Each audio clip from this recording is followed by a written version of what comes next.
할렐루야. 오늘 말씀의 제목이 좀 무시무시합니다. 분노라는 제목을 가지고 오늘과 다음 주일 두 주간에 거쳐서 말씀을 나누려고 합니다.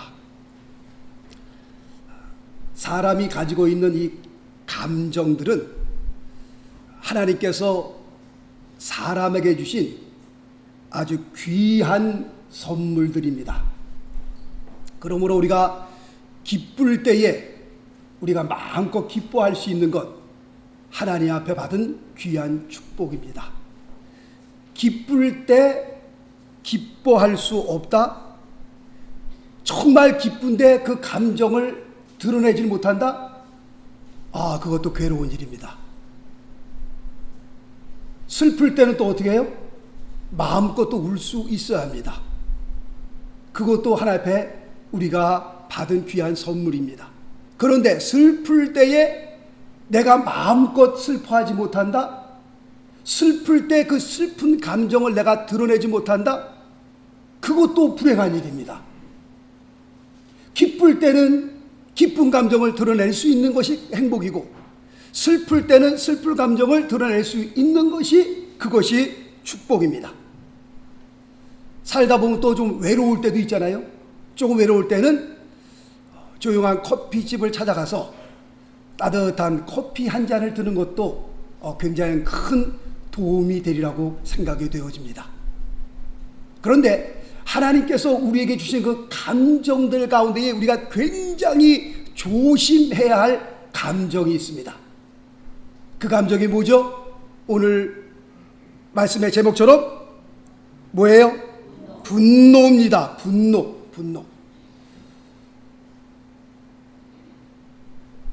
우리가 이 분노를 잘 컨트롤하지 못하게 되면 이 분노 때문에 패가 망신하는 일이 있게 됩니다. 패가 망신이라고 하는 것은요, 꼭 술로만, 도박으로만, 마약으로만 오는 것은 아닙니다. 한순간에 그 분노 때문에 자기의 일생을 망치는 사람들이 굉장히 많이 있습니다. 이것을 우리가 역사를 통해서도 우리가 볼 수 있고요, 우리 주변에서도 얼마든지 우리가 찾아볼 수 있다라고 하는 겁니다. 오늘은 성경 말씀을 통해서 분노한 사람들의 그 몇 사람의 예를 들어 말씀을 드리고, 다음 주일에는 우리가 어떻게 이 분노를 컨트롤할 수 있냐, 어떻게 우리가 분노를 우리가 절제하면서 살 수 있는가, 조절하면서 살 수 있는가에 대해서 말씀을 드리려고 합니다. 최초의 살인자가 혹시 누군지 아세요? 인류 최초의 살인자 가인, 영어로 가인이라고 하는 사람이 인류 최초의 살인자입니다. 이 가인이라고 하는 사람이 들에 있을 때에 자기의 동생 누구죠? 아벨을 쳐 죽입니다. 그래서 인류의 최초의 살인자가 되는데, 이 가인이라는 사람이 왜 들에서 자기의 동생 아벨을 죽였느냐, 그 죽이게 된 동기가 뭐냐? 그것은 분노였습니다. 분노.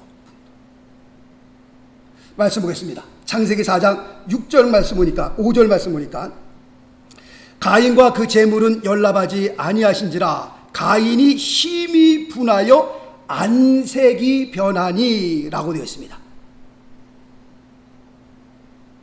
하나님 앞에 드린 그 제물을, 제사를 하나님께서 받지 않은 그 일을 통해서 마음에 분을 품고 있었고, 그 분 때문에 그 분노가 자기의 동생 아벨을 들에서 쳐 죽이게 되었다라고 하는 사실입니다.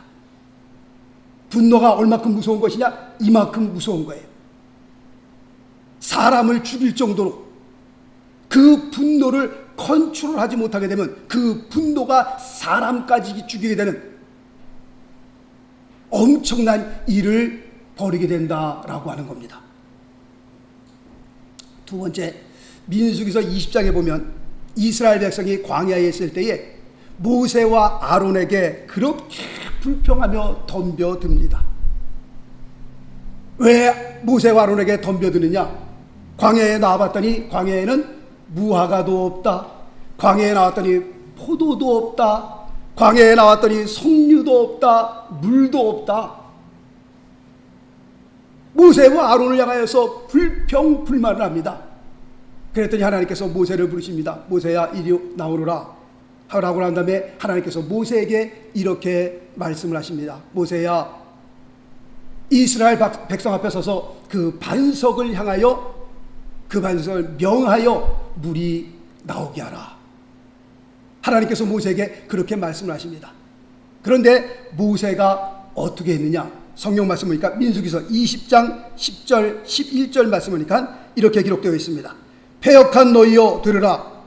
우리가 너희를 위하여 이 반석에서 물을 내려 하고 그 손을 들어 지팡이로 반석을 2번 치매 물이 많이 솟아나오므로 회중과 그들의 짐승이 마시니라. 지금 이 말씀을 바라보면서, 민수기 20장 이 말씀을 보면서 지금 하나님께서 모세에게는 그 반석을 명하여 물을 내게 하라 그렇게 말씀하셨는데, 지금 모세가 반석에서 물을 내게 하는데 어떻게 물을 내게 했어요? 반석을 지팡이로 몇 번? 2번을 쳤어요. 한번 상상해 볼 수 있기를 바라겠습니다. 이스라엘 백성은 모세를 향하여 원망 불평을 하면서 대듭니다. 하나님께서는 그 반석을 향하여 명하라고 말씀했는데, 모세가 그 지팡이를 가지고 그 반석을 향하여 2번을 내리쳤을 때 그 모세의 그 모습을 우리가 상상할 때 어떻게 쳤을까? 기분이 좋아가지고 웃으면서 할렐루야 하면서 그 반석을 쳤을까? 아니면 그 반석을 칠 때에 정말 화가 나고 분노가 나서 이스라엘이 패역한 백성들아 하고서 그 반석을 쳤을까? 어떻게 쳤을 것 같아요? 웃으면서 쳤을 것 같아요? 분노하면서 쳤을 것 같아요? 예, 이 말씀을 보니까 당연히 분노하면서 반석을 쳤을 것 같습니다. 그 반석을 칠 때요, 막 안색이 변하면서 뭐 화가 나서 반석을 치는 그 모세의 모습을 보게 됩니다. 그런데 이 일 때문에 그 반석을 향하여 명령하라고 말씀했는데, 그 반석을 향하여 지팡이로 2번 치는 이 일 때문에 모세가 가나안 땅에 들어가지 못하게 되었습니다. 말씀 보겠습니다. 신명기 1장 37절 말씀이니까, 여호와께서 너희의 연고로, 이스라엘 백성의 그 불평하는 그 연고로 내게도 진노하사 가라사대 너도 그리로 들어가지 못하리라. 지금 가나안 땅이 어떤 땅인데요? 정말 젖과 꿀이 흐르는 땅이요, 하나님의 약속의 땅이요, 그렇게 그 땅에 들어가기를 소망했던 그 가나안 땅이었었는데 바로 코앞에다 그 땅을 놔두고요, 이스라엘 백성 앞에서 하나님의 거룩함을 드러내지 못하였다고 해서 너가 화난 대로 그 화남에 의해서 반석을 지팡이로 2번 쳤다고 해서 하나님께서 너는 가나안 땅에 못 들어갈 것이야. 얼마나 화가 납니까? 지금 40년을 이스라엘 백성을 이끌고서 지금 바로 앞에 가나안 땅에 들어갈 그 바로 앞에 남겨두고 한 번 분노했다고 해서 그 분노 때문에 가나안 땅에 못 들어가게 됐으니 참으로 분통할 일이죠, 이게요. 그런데 모세가 분노한 적이 또 한 번 있습니다. 그때가 언제냐면 시내산에 올라가서 하나님의 계명을 받을 때예요. 십계명을 받고 그 다음에 내려오면서 모세가 아주 분노한 적이 있습니다. 왜 분노했냐면, 이스라엘 백성이 모세가 산에 올라가서 더디 내려오니까 이게 도대체 어떻게 된 일이냐, 그래서 아론을 충동질을 합니다. 아론을 충동질을 하여 뭘 만들었어요? 금송아지를 만들었어요. 하나님은 영이시니 우리가 하나님을 볼 수는 없고, 그동안 모세가 이스라엘 백성을 쭉 이끌어 나가는데 모세가 산에 올라가서 죽었는지 살았는지 열흘이 돼도 안 내려오고 20일이 돼도 안 내려오고 30일도 안 내려오니까 이스라엘 백성이 답답한 거예요. 그러니 우리 눈앞에 뭔가 보일 것을 신을 만들어 달라는 거예요. 그래서 여호와 대신, 하나님은 볼 수 없으니까 여호와 대신 금송아지를 만들어서 금송아지 앞에서 그것을 하나님 대신하여 거기서 찬양, 찬양도 하고 춤도 치고 거기서 하나님 앞에 예배를 드리게 된 겁니다. 그런데 모세가 십계명을 양손에 받고 돌판을 받고 내려오는데 이상한 소리가 들리는 거예요. 저 밑에서, 산 밑에서. 야, 도대체 이게 무슨 소리냐? 여호수아에게 말하기를, 싸우는 소리도 아니고 무슨 소리도, 도대체 이게 무슨 소리냐? 내려가 보니까 이스라엘 백성이 금송아지를 만들어 놓고 지금 십계명을 받고 내려오는데 제1계명, 제2계명을 어기는 그 환경이, 그 상황이 지금 벌어진 거예요. 그 지금 상황을 보면서 모세가 어떻게 했느냐 말씀 보겠습니다. 자, 출애굽기 32장 19절 말씀. 진에 가까이 이르러 송아지와 그 춤추는 것을 보고 어떻게 해요? 대노하여. 화를 무지무지하게 냈다는 거예요. 대노. 어떻게 대노했는지 모르지만 대노하여 손에서 그 판들을 산 아래로 던져 깨뜨리니라. 여기서 대노했다는 그 말을 영어 성경 보니까요, 화가 타오르고 있었다라고 기록하고 있어요. 분노가 타오르고 있었다. 야, 대노하여 하나님께 주신 그 십계명을요 집어던져 다 깨뜨렸다니까요. 그런데 희한한 것은요, 그런데 놀랄만한 것은 그 다음에 하나님께서 모세를 향하여 아무런 말이 없으세요. 아무런 말이 없으실 뿐만 아니라 모세를 다시 불러, 산으로 다시 불러 그에게 다시 십계명을 만들어 주십니다. 반석을 2번 화나서 쳤을 때는 하나님께서 모세에게 너는 가나안 땅에 못 들어가. 왜 그렇게 화를 냈니? 그랬는데 지금은 대노하여 그 십계명을 집어도 다 깨뜨렸는데 하나님께서 아무 소리가 없으셨어요. 지금 여기서 우리가 중요한 원리를 하나 깨닫습니다. 그것은 뭐냐면, 모세가 반석을 쳤을 때에는 그 반석을 칠 때 그 모세의 개인적인 그 감정의 분노가 그 안에 섞여져 있었어요. 그런데 산에서 내려오면서 그 십계명 2계명을 집어 던질 때에는 자기 개인적인 감정의 분노가 섞여 있지 않았습니다. 다시 말씀드리면, 그때의 십계명을 집어 던졌을 때에는, 그때는 하나님을 위한 100% 하나님을 위한 분노였습니다. 반석을 칠 때와 십계명을 던질 때 똑같은 분노지만 분노가 틀린 분노예요. 반석을 쳤을 때는 자기 개인적인 감정이 들어간 분노였었고, 십계명을 집어던질 때 그 대노는, 그 분노는 온전히 하나님을 위한 분노였습니다. 그래서 우리는 그 분노를요, 거룩한 분노다, 그렇게 우리가 해석을 하고 있습니다. 마치 무엇과 같으냐? 예수님께서 성전에 들어가서 성전을 다 뒤집어 엎어버리잖아요. 너희가 이 성전을, 아버지의 집을 장사하는 집으로 만드는도다 하고선 채찍을 만들어 다, 그것을 우리는 거룩한 예수님의 분노다, 그렇게 얘기를 합니다. 거기에는 개인적인 감정이 들어가 있지 않은 거예요. 여기서 무슨 중요한 원리를 하나 깨닫느냐? 이것입니다. 우리가 자녀들을 키울 때요, 자녀들을 얼마든지 혼낼 수도 있고요, 때로는 매를 들 수도 있습니다. 그런데 중요한 것은 우리가 자녀들에게 매를 들 때에 그 매와 함께 나의 개인적인 분노의 감정이 섞여 있느냐 안 섞여 있느냐, 거기에 차이가 있는 거예요. 어떨 때는 부모들이요, 매를 들 때 지금 사업이 안 되거든요. 잘 사업이 부도나기 직전이거든요. 지금 그냥 그 부도난 거 막으려고 막 하다 들어왔는데 이놈이 속색이거든요. 근데 매를 드는데 그 매가 자기의 지금 사업이 안 되는 그 화와 같이 섞여서 그 매를 들게 되면 그 매는 잘못된 매란 말이에요. 그 매는요, 그 자녀들의 마음을 상하게 할 수 있는 매입니다. 밖에 나가서 지금 부모가 실컷 막 엄청나게 큰 싸움을 싸우고 들어왔거든요. 화가 나고 들어왔는데 이 자식이 지금 속을 새기거든요. 근데 매를 드는데 그 매가 자기의 그 감정에 같이 섞여갖고서 그 화난, 밖에서 화난 그 감정과 함께 섞여서 그 매를 들어서 때리게 되면 그 매는 자녀들의 마음에 상처가 남는 매가 된다라고 하는 겁니다. 그런데 자녀들을 위해서 매를 들 때도 자잘못을 분명하게 가리고 그 다음에 너가 맞아야 되겠다. 자기의 잘못을 시인하고 감정 없이 때리는 그 매는 그 어린 아이의 마음속에 상처를 담지 않습니다.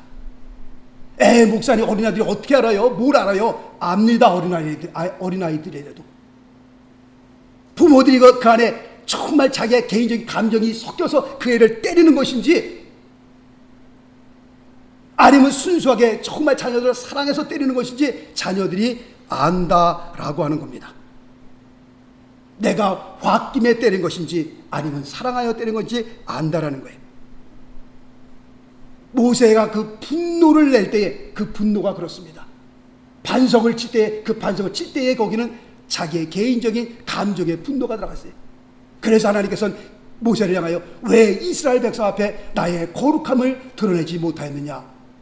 그러나 십계명을 집어 던지면서 대노할 때는 하나님께서 아무 소리 없으셨습니다. 그 다음에 세 번째는 요나의 분노가 있습니다. 요나의 분노.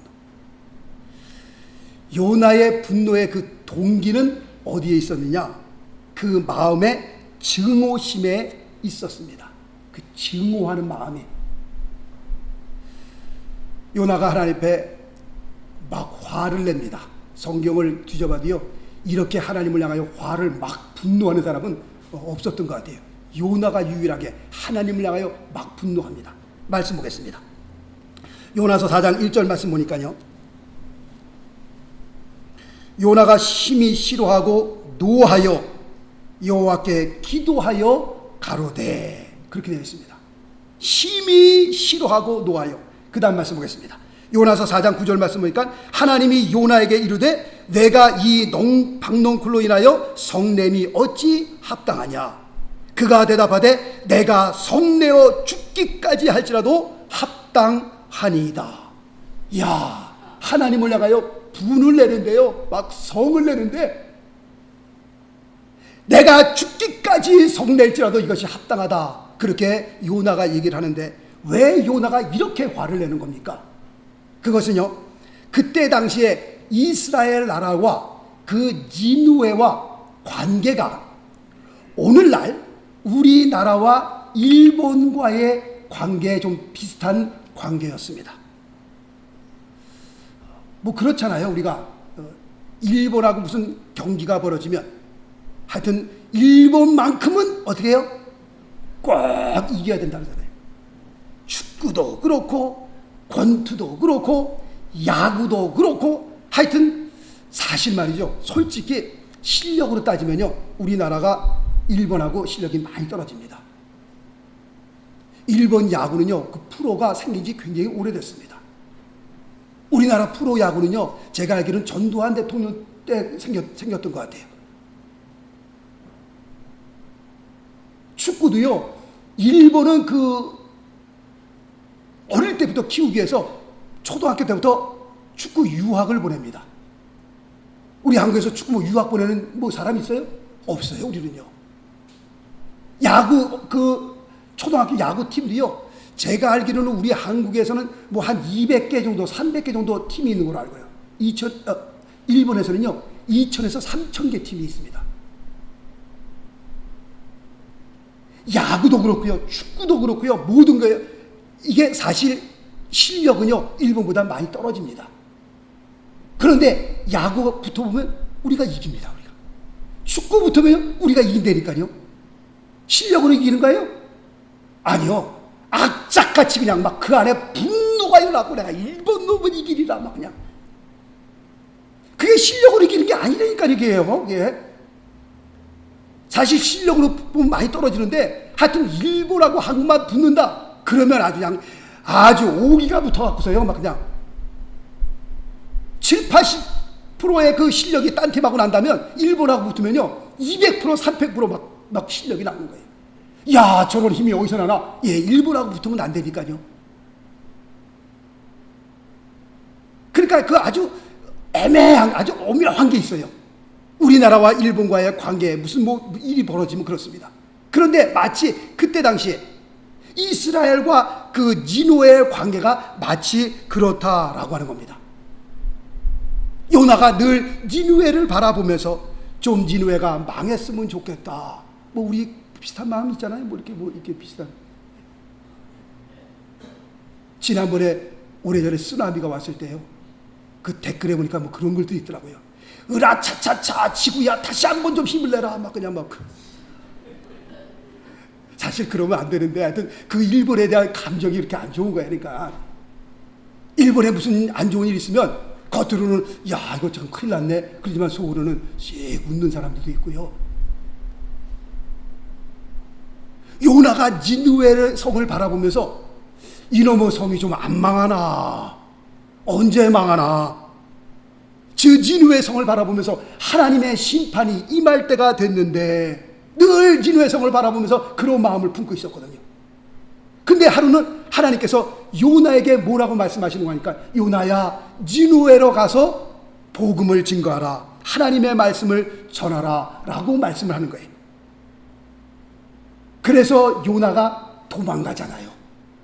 왜? 니느웨 성을 향하여서 하나님의 말씀을 전하면 어떤 일이 벌어질 줄 알기 때문에.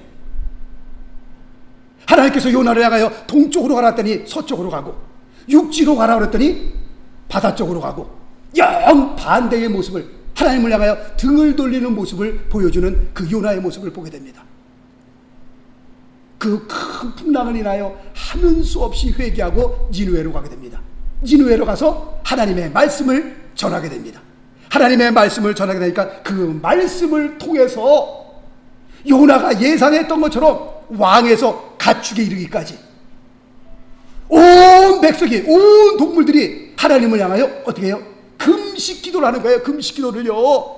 금식 기도를 하니까요, 하나님께서 니느웨 사람을 향하여 내리라고 준비한 그 재앙을요, 하나님께서 회개하는 모습을 보고 그대로 거두십니다. 그 거두는 모습을 보면서 세상 말로 요나가 어떻게 해요? 뚜껑이 열린 거예요. 뚜껑이. 화가 난 겁니다. 화가 얼마큼 났느냐? 하나님을 향하여 내가 죽기까지 성낼지라도 합당하니이다. 차라리 사는 것보다 죽는 게 낫겠습니다. 요나서에 기록되어 있습니다. 가서 보세요. 그들이 회개하니까 하나님께서 재앙을 내려야 그 재앙을 거두셨다니까요. 그들이 회개를 하지 않아야 그 재앙이, 그 무시무시한 재앙이 니느웨 성에 폭삭 내려갖고 그들이 폭삭 망할 텐데, 그 죽는 것을 보면서 요나가 마음이 후련할 텐데, 하나님의 말씀을 들으면서 그들이 회개했거든요. 회개하니까 살아난 거예요. 그 모습을 보면서 요나가 화를 내는 겁니다. 화가 난 겁니다. 이게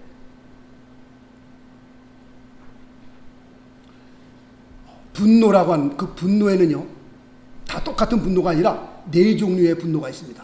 한번 보겠습니다. 네 종류의 분노가 있는데, 첫 번째 분노는 보통 우리가 angry, 그냥 화내는 거예요. 화.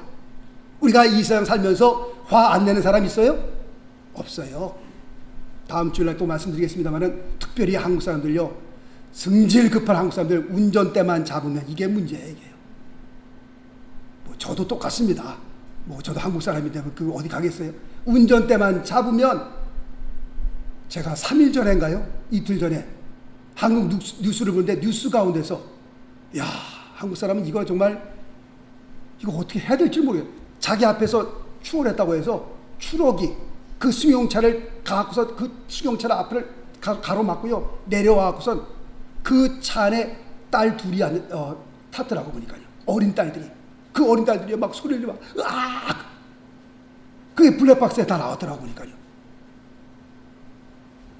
그 정신적인 그 충격 때문에 그 어린애들이 가서 지금 치료를 받고 있대요. 내려갔고요, 그 청년이 그 차에다가, 와,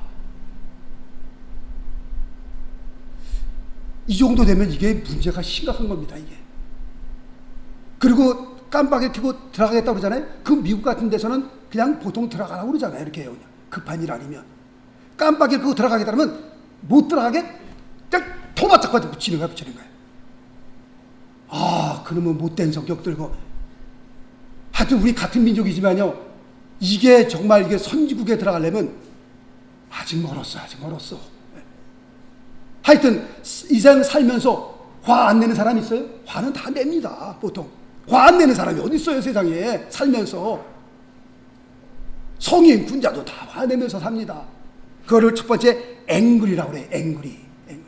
그런데 거기서 끝나는 것이 아니라 이제 한 단계 더 나가면 뭐예요? wrath가 있어요. 이건 경노입니다. 경노.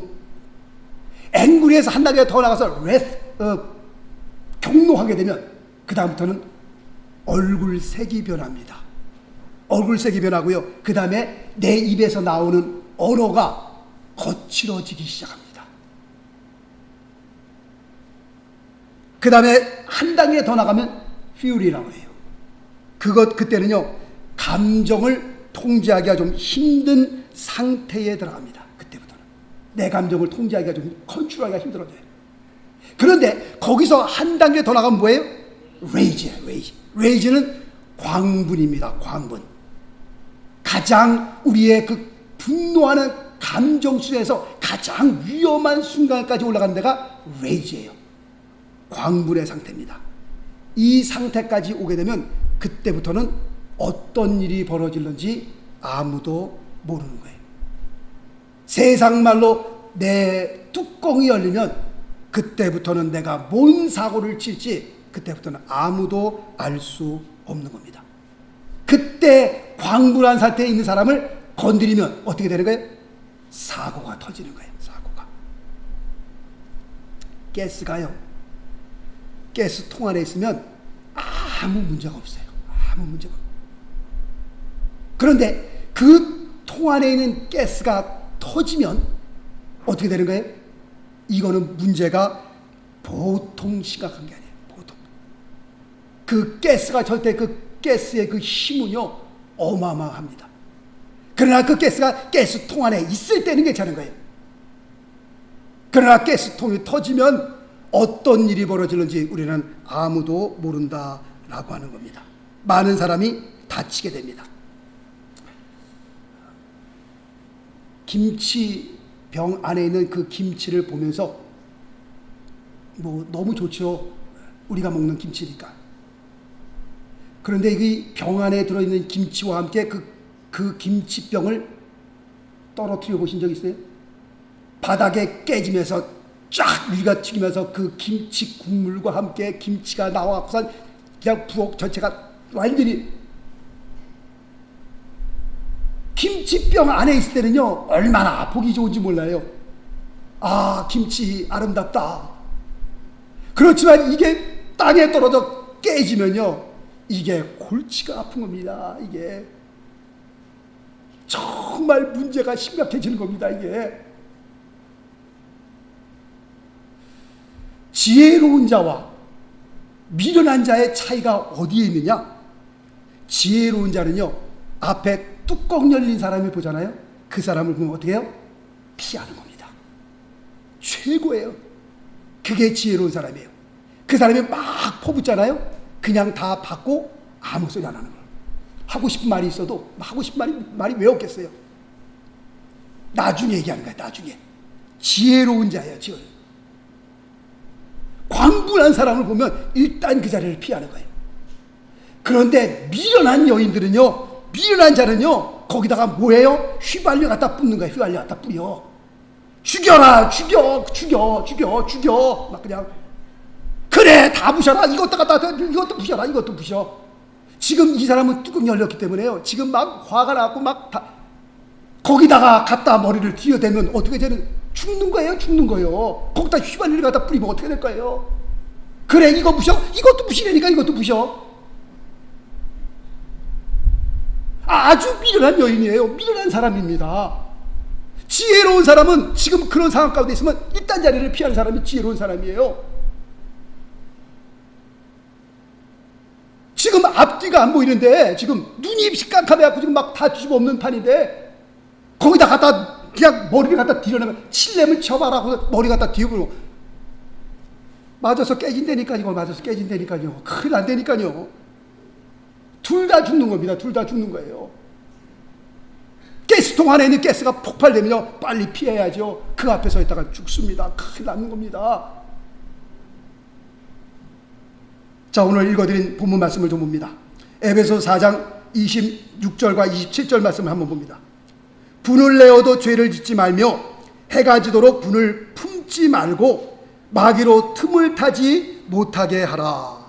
지금 이 말씀을 보면서요, 우리가 일시적으로 화를 내는 것, 이거를 성경은 죄라고 얘기하지 않습니다. 우리가 살면서 얼마든지 화를 낼 수 있습니다. 그러나 중요한 것은요, 지금 우리가 살면서 화내는 것, 이걸 앵구리라고 하는 거예요. 앵구리. 그런데 그 앵구리, 화내는 것이 그 첫 번째 단계에서 끝날 수 있어야 되는 거예요. 그 화가 그 다음 단계로 넘어가고, 그 다음 단계로 넘어가고, 그 다음 단계로 넘어가게 되면 그때부터는요, 문제가 굉장히 심각해지는 겁니다. 우리가 살면서 얼마든지 화를 낼 수 있습니다. 화를 낼 수 있지만 그 화가 첫 번째 단계에서 끝날 수 있어야 돼요. 목사님, 어떻게 첫 번째 단계에서 끝냅니까? 다음 주날 말씀드린다니까요, 제가. 살면서 화를 낼 수 있지만 그 화를 우리가 어떻게 컨트롤할 수 있느냐?